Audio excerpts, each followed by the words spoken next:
Kashmir national কনফারেন্সের সভাপতি ও সাবেক মুখ্যমন্ত্রী ফারুক আবদুল্লাহ একটি বিয়ের অনুষ্ঠানে যোগ দেবার সময় হত্যাচেষ্টার শিকার হয়েছেন। জম্মুতে এই হত্যাচেষ্টা থেকে অল্পের জন্য রক্ষা পেয়েছেন তিনি। হামলাকারী খুব কাছ থেকে তাকে গুলি করার চেষ্টা করেছিলেন। ভারতীয় সংবাদ মাধ্যম এনডিটিভির প্রতিবেদন থেকে এই তথ্য জানা গেছে।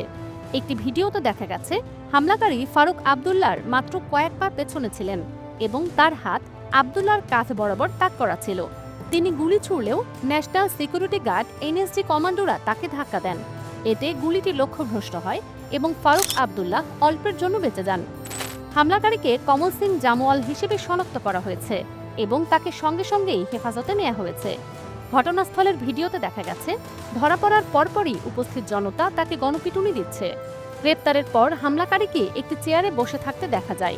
সেখানে তিনি পুলিশকে জানান তিনি জম্মুর পুরনো মান্ডির বাসিন্দা। ৬৫ বছর বয়সী এই হামলাকারীর মধ্যে কোনো অনুশোচনা দেখা যায়নি এবং তিনি জানিয়েছেন ২০ বছর ধরে তিনি এই মুহূর্তের অপেক্ষায় ছিলেন।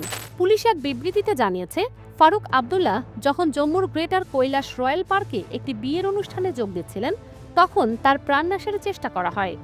জম্মু কাশ্মীরের মুখ্যমন্ত্রী ওমর আবদুল্লাহ তার ৮৮ বছর বয়সী Z+ নিরাপত্তা বেষ্টিত বাবার উপর এই হামলাকে ভয়াবহ হত্যাচেষ্টা বলে অভিহিত করেছেন।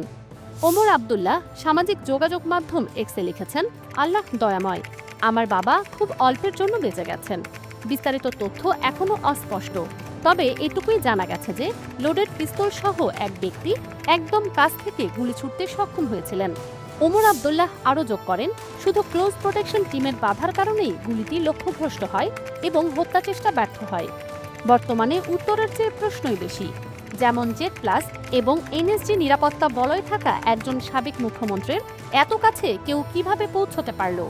ঘটনার সময় সিনিয়র আবদুল্লাহর সঙ্গে জম্মু ও কাশ্মীরের উপমুখ্যমন্ত্রী সুরিন্দর চৌধুরী এবং মুখ্যমন্ত্রীর উপদেষ্টা নাসির সোগামি উপস্থিত ছিলেন। নাসির সোগামি বলেন, এটি ফারুক আবদুল্লাহকে হত্যার একটি অপচেষ্টা ছিল, তবে আল্লাহর রহমতে গুলিতে কেউ আহত হননি।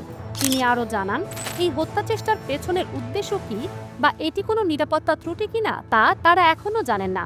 সোগামি বলেন, এখনই আমরা কোনো সিদ্ধান্তে পৌঁছতে পারছি না। ঈশ্বর দয়াময় যে আমরা সবাই নিরাপদে আছি। ফারুক আবদুল্লাহ সুস্থ আছেন। ফারজানা মৌসুমী, দুতিয়াল।